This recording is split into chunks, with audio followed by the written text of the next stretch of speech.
All right, here we go, everybody. Lesson 10, our last class together in ELA pedagogy.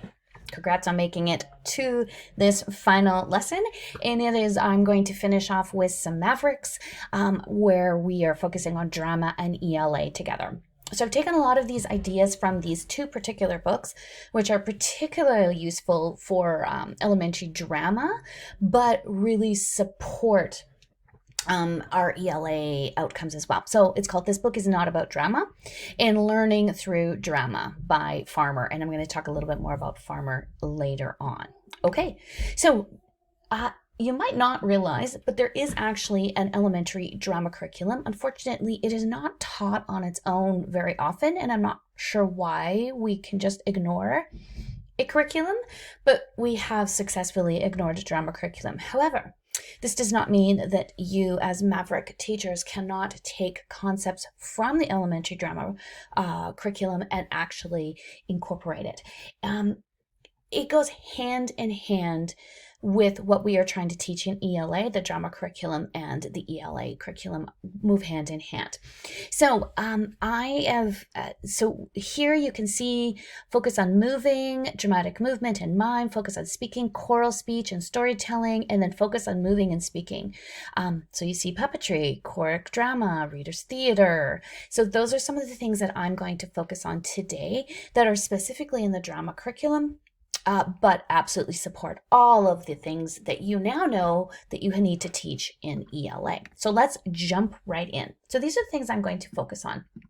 I'm going to focus on role-playing, choral speech, choric speech, and reader's theater, because I think they're the ones that are the most linked to our ELA outcomes. Okay, so let me define what role-playing is. So role-playing is when participants project themselves into a fictitious situation and assume attitudes that are not necessarily their own. The role play develops as the participants solve or work through the dilemma or issue. So this is an amazing process for, sorry, a little mouse craziness there. This is an amazing process for our students because they get to put themselves in the shoes of someone else who maybe they have never thought about life situations from that particular perspective, which is ultimately what we're trying to do in school, is to broaden our students' minds, right? Is to get them to think beyond themselves. So this role playing will naturally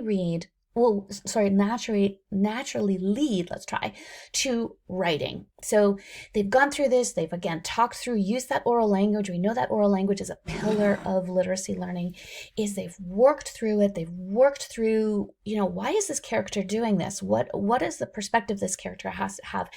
And then that will lead into really amazing writing because they've really thought deeply about the character. What you have to make sure is that when you're role playing, the students realize that it's not real life, right? So if they take on the persona of a character that they know that when sort of the scene ends, you are not still that character. I know that sometimes when actors take on really heavy, deep, dark roles, like Joker kind of role in in Batman, sorry, they sometimes can't separate themselves from it, and they sometimes have issues in their real life, right? So we want to make sure that kids know that you sort of, when you end the scene, that they are back to being who they are. Okay, so what I'm going to do is the rest of this, a lot of the examples that I'm going to give you are I've just put on each separate slide, I've just put on a role-playing example that are suited for elementary ELA classrooms. I would say probably grade 2 and up, but if you have a really astute grade 1 class, sometimes they can't yet, because of, the whole brain development, they can't figure out what's abstract and what's not. So I would say 2 and up, but definitely getting these kids to be thinking about a different character than themselves is so important. Okay, so I've used Harry Potter books and characters as examples. So I hope that you can relate to these particular texts in here. Okay, so the first one is called, the role-playing example is called hot seating. So The purpose is to explore the motivations of characters in story, which is a huge part of character development. So when they go to create their own characters, they have to know the motivation. So this is a good way to get at that motivation of characters and teach motivation without being like, motivation is blah, blah, blah, but actually getting them to do it. So the process is one person playing the character sits on a chair at the front of the group. Students are then encouraged to ask questions of the character. They can begin with simple facts and move on to more personal areas, right, about the character. So you can begin by having students work in pairs. So 2 people would be one character to provide some comfort so that it's not truly a hot seat, so that if the kid actually doesn't know anything about the character, they are not intimidated. So for example, you could hot seat Snape and Dumbledore, ask questions around Harry Potter and the Half-Blood Prince around Snape's true motivation for killing Dumbledore. Ooh, right? Yeah, that could be really cool. So you really get at the motivation, which was different. Excuse me. What we saw as the viewer was different than his actual motivation, right? So that's hot seating. Kids love it. They love to be able to do this. Okay, you can also, another role-playing example is telephone conversations. So the purpose is it allows students to focus on the content of what is said. So conversations can be one-sided between the student and an imaginary character. So they're just sitting there, just talking to themselves, but having to, in their mind, picture or hear the conversation, or you can actually have the conversation between 2 or more students. So the process is it can be used at any point where characters need to converse or solve a problem.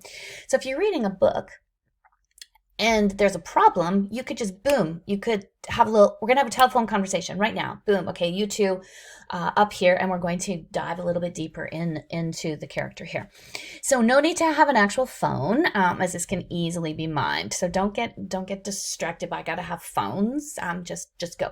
So for an example, in pairs, you choose either, so a kid would either be Snape or Dumbledore. They actually sit back to back, and then they have a chat about Harry Potter's classwork.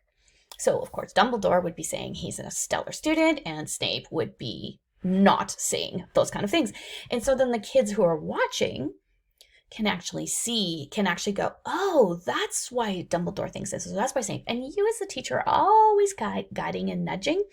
But again, an easy way to role play and to really dive into character. Okay, an empty chair. This is actually, you create a character using an empty chair. So you actually have an empty chair. You arrange the class in a circle with one empty chair. You go around the circle, and each learner supplies one piece of information about this made-up character. So you're making up a character. So then the kids can kind of see what needs to go into character development when I'm writing. So again, they're having a little bit of that modeled, shared time to think about their character. Okay, so for example, they might say she's 12 years old, she has 2 sisters and a brother, and they really have to listen to each other so they're not contradicting anything that someone else said before. Okay, so if somebody says she's 12 years old and then the 2 kids down say no, she's 6, then you have to figure out how you're going to deal with contradictions. You can't let the kids jump on the other kid and be like, you're not listening. But again, they really have to listen, which again are those listening oral skills that we need to be working on as well in ELA. Okay, and when everyone has contributed their idea, then you ask for a volunteer to sit on the character and become that character, and then you ask that character questions. Again, really great way to develop character before they go to write about a story. They also then will you should start to talk to them about their favorite book and their favorite character in their favorite book, and how did the author actually create the character. And then you can bring in some of these ideas that you brought that they saw in action in Empty Chair. It's so cool. It's just so cool. Okay, creating a dialogue. So the purpose is to conduct a dialogue in a role. So the process is students explore scenarios, each taking on one of the roles. Students may then switch roles and are encouraged to find different strategies for working through the situation. So instead of yelling and denying, like, no, that's a bad idea. Oh, you're bad. Your idea is bad too, right? They have to really listen to the other character's reasoning. Or instead of becoming defensive, a character might plead his or her case. So these are some examples. They're not Harry Potter ones, but I think they make more sense here. So you could have one child be a principal, one child be a student. the student is disruptive in class and they have a conversation. Then they switch, and then the kid who was the principal becomes a student, and vice versa.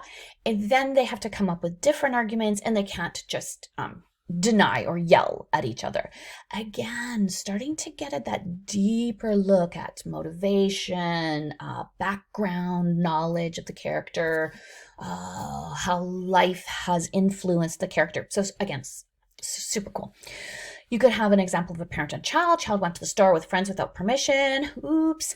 And best friends, one friend has done something wrong, the other one finds out. So again, just you can make up any scenarios you want. Try to keep them, of course, relevant to kids so that kids can actually dive into the character. If you give them, two politicians, they will not know what to do with that because it's not in their realm.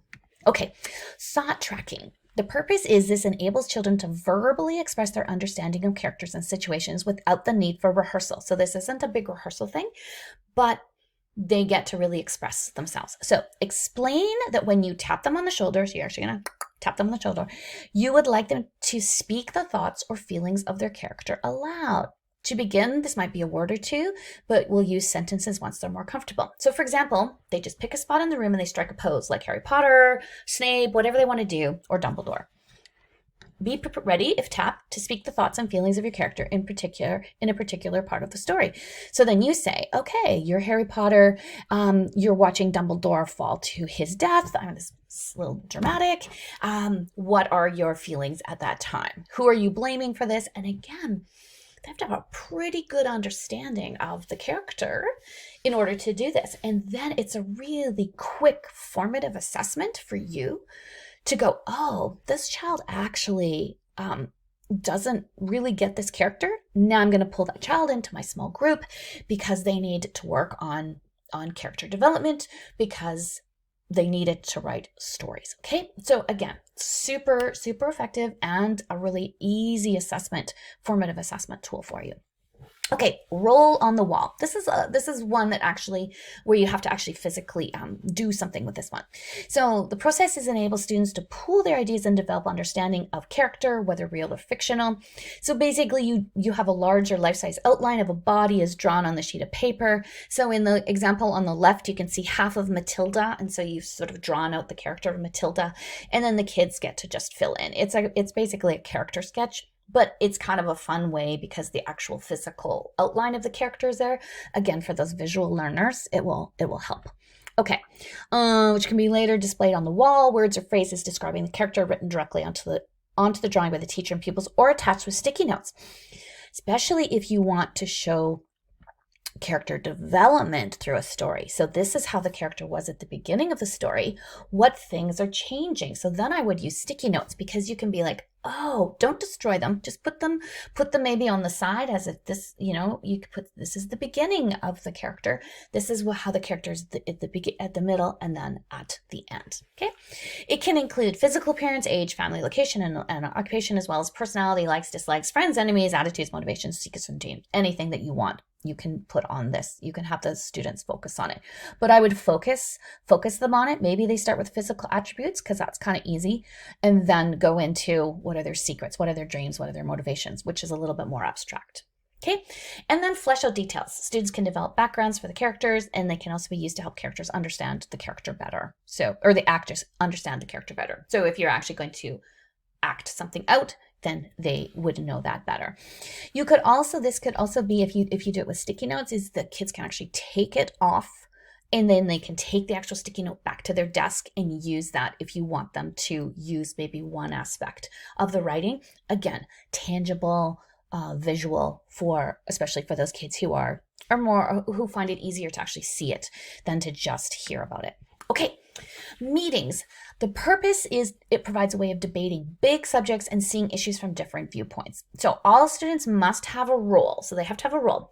Students can have a class collective role, be in small groups, or take on roles as individual characters. So it doesn't have to be just one-on-one. It can be the whole class can be Harry Potter. Whole class can be Snape. In a circle, we are going to debate the following question. Was it a good idea for Harry Potter to fly in a car with muggles around? Why or why not? So you could have 3 kids being Harry. You could have 3 kids being Ron, Hermione, Snape, Dumbledore, students at Hogwarts, muggles. right? And then it's like a town meeting, and then they all come up with their ideas. Was it a good idea? Well, no, of course it's not a good idea. And Harry Potter can be like, or Ron can be like, yeah, it was great. It was a fun idea because if we didn't get away, we were going to die, and whatever. So again, it just brings all those different character aspects in there in a really fun way, but with real benefit for later on when they go to write. Okay, rumors. This is super fun. The purpose, it enables students to take a story and expand it sideways. Students can guess about the character's motives and in the process summarize their progress and generate new ideas. It's just a rumor. It's just a good old rumor mill. So the activity needs just long enough for each student to move around the space to mingle and gossip to a few others. So it's like 2, maybe 3 minutes. Just long enough for them to get around and be able to talk. When students change partners, they can pass on their own rumors or ones they have heard previously, which they may choose to modify or exaggerate, right? Because that's what rumors are. So it can suddenly, it's like a big brainstorming session, really, in disguise. Instead of, here we are on the board, writing things down, or kids on a mind map, which is great. This is just another way to get kids to brainstorm and be like, oh, wow, we could take this totally sideways. So again, walk around the room as a specific Harry Potter character and say, did you hear that Harry's parents were killed by Dumbledore? And then hopefully some partner will say, no, that's not true. They were killed by he who shall not be named. And then they can be like, yeah, but maybe it really was Dumbledore. And then they can take stories sideways, and they're not so in the box around particular stories. Okay. So those are some really easy, pretty quick ways of supporting the kids in their development of character through through drama skills. I get too excited. Okay, amazing. This is an amazing drama resource. It's the same David Farmer that wrote the book where I got a lot of these from, but this is his online resource. Again, it's, you know what? I'm just going to go there right now because I want to show you this. Oops, that is not going to work. I'm going to do this. Hang on, I'm just going to pause for a sec. Okay, and I'm back. So this is the resource. So you can see there are just there's just a plethora of just fun little things that you can bring in. So for example, drama games for storybooks. So read more, boom. So here we go. You read them the story. Here's the actual sort of a movie of it. And then there's just a couple things that you could do around drama. So 10-second objects, divide the class into groups of 4 to 6 students, blah, blah, blah. And then they do something with different objects, or they can create a cool soundscape. Again, pretty easy, pretty low key in planning, but could be super cool in the learning for the students. So that is this. I'm going to go back to my PowerPoint. That is this resource here. So again, have a look at it and put it on your ePortfolio so that you can head back to it. Okay, here we go. Storytelling. Storytelling is such an amazing way. It's part of the drama curriculum as well, but it's of course a huge part of our ELA curriculum. But I'm going to connect some of the dramatic events, so the dramatic elements around reading stories and telling stories. So we're going to talk about reading stories and then maybe some cool things around how to actually create stories. Okay, so who likes stories? You should be saying everyone, right? So we want to be sure that we utilize this sort of natural desire to be a part of story. Okay, so this is when you are actually teaching and reading a story to the students, you need to use evocative and active language because this will help with comprehension. So if you say, the character whispered, something like that, they're going to be like, oh, okay. They understand. They get what whispered is. Use different voices for different characters. Sometimes kids get lost if there are too many characters. So if you can do different voices, that helps them. It helps them keep them separate in there. Excuse me. Depict the meaning of the word with the voice. So kind of like whisper or loud. Again, it just helps those kids to figure out what's going on, and vary the pitch and rate of your voice. There's nothing like a boring monotone reader of a great story. So if I'm ever out with you and you are reading, you better read with amazing voice and excitement and engagement, because there's so much actual learning that can happen when we do that, as well as it's just fun. But there's super amounts of learning that happened when you do that. Okay, so we can also, when you're talking about narration of story by students, so this is story when we actually, again, kids write a ton of stories in elementary.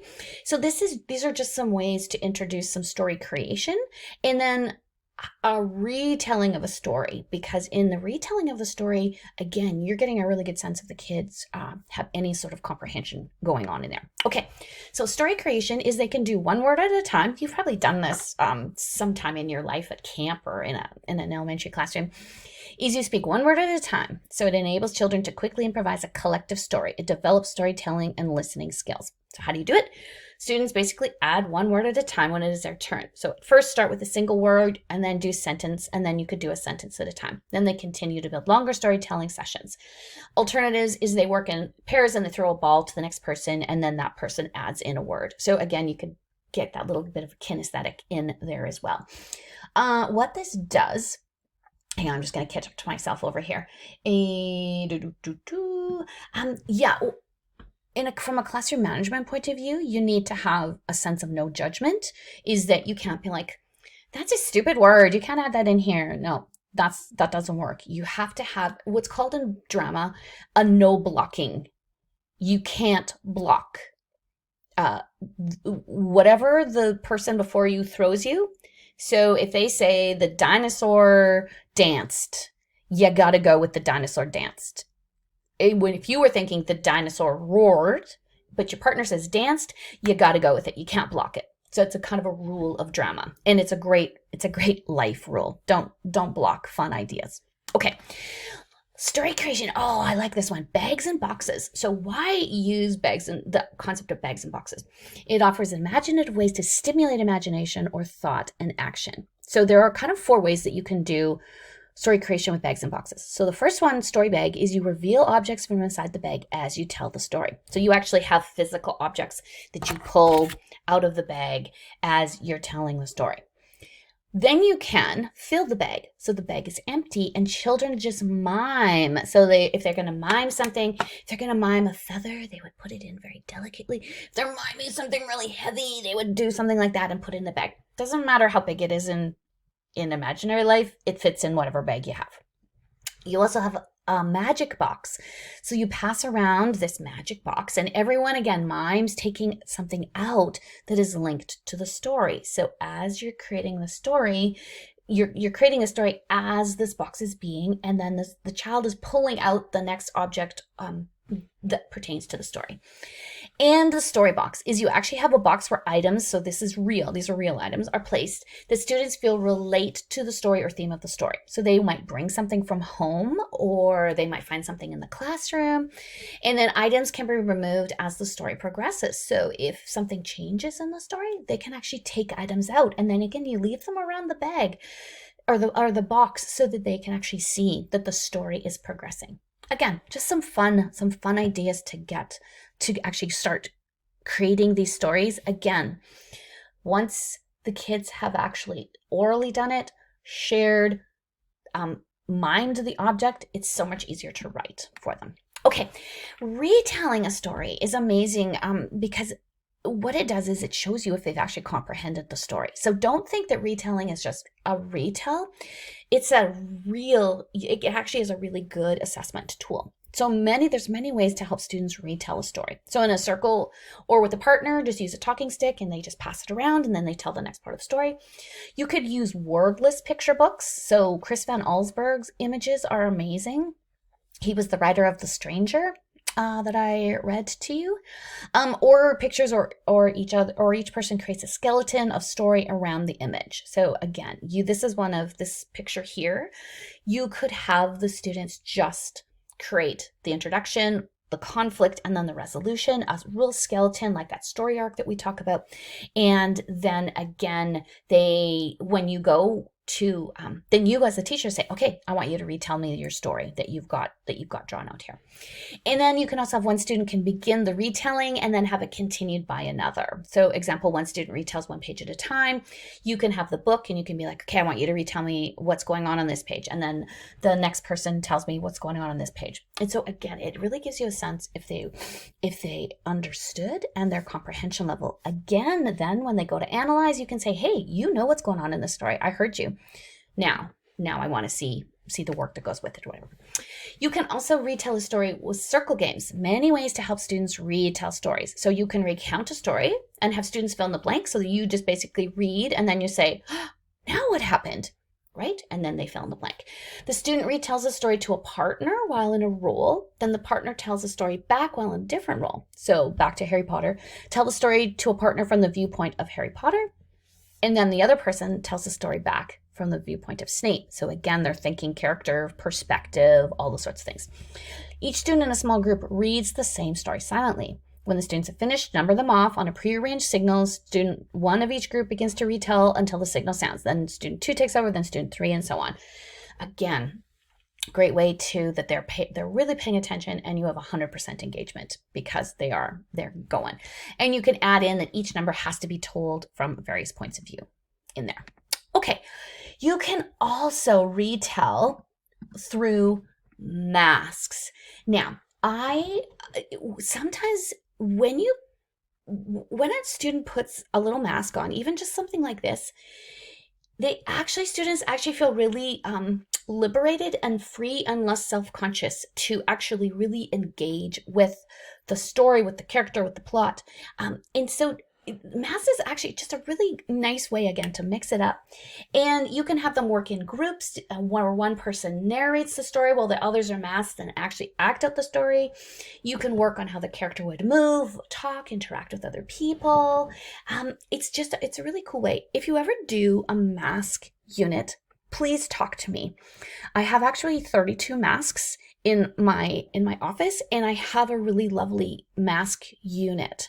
So if you're ever interested in a mask, please talk to me. Okay, so if you're also ever doing Greek mythology, these are actual Greek actor masks that they would have used when actually acting out plays in ancient times, and they actually have different meanings and things.